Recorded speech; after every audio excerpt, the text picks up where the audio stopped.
Fall of the Black Douglases. The Douglases, through a royal marriage of an ancestor to a daughter of the more legitimate marriage of Robert II, had a kind of claim to the throne which they never put forward. The country was thus spared dynastic wars, like those of the White and Red Roses in England, but, nonetheless, the Douglases were too rich and powerful to be subjects.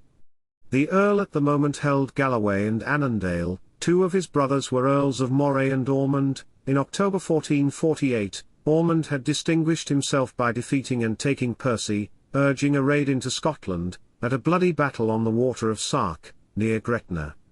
During the Earl of Douglas's absence in Rome, James had put down some of his unruly retainers, and even after his return in 1451 had persevered in this course.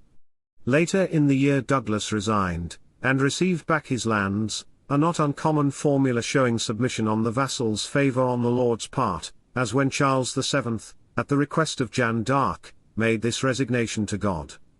Douglas, however, was suspected of intriguing with England and with the Lord of the Isles, while he had a secret covenant or band with the Earls of Crawford and Ross. If all this were true, he was planning a most dangerous enterprise.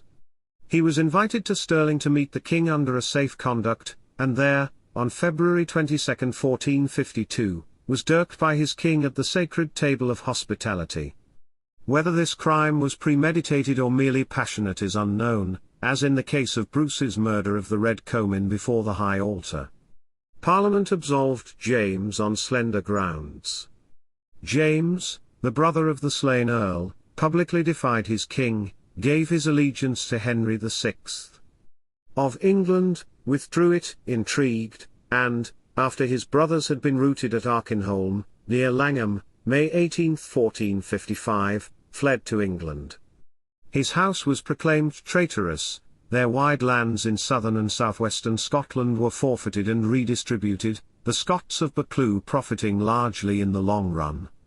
The leader of the royal forces at Arkinholm, near Langham, was another Douglas, one of the Red Douglases, the Earl of Angus, and till the execution of the Earl of Morton, under James VI, the Red Douglases were as powerful, turbulent, and treacherous as the Black Douglases had been in their day. When attacked and defeated, these Douglases, red or black, always allied themselves with England and with the Lords of the Isles, the hereditary foes of the royal authority. Meanwhile Edward IV wrote of the Scots as his rebels of Scotland, and in the alternations of fortune between the houses of York and Lancaster, James held with Henry VI.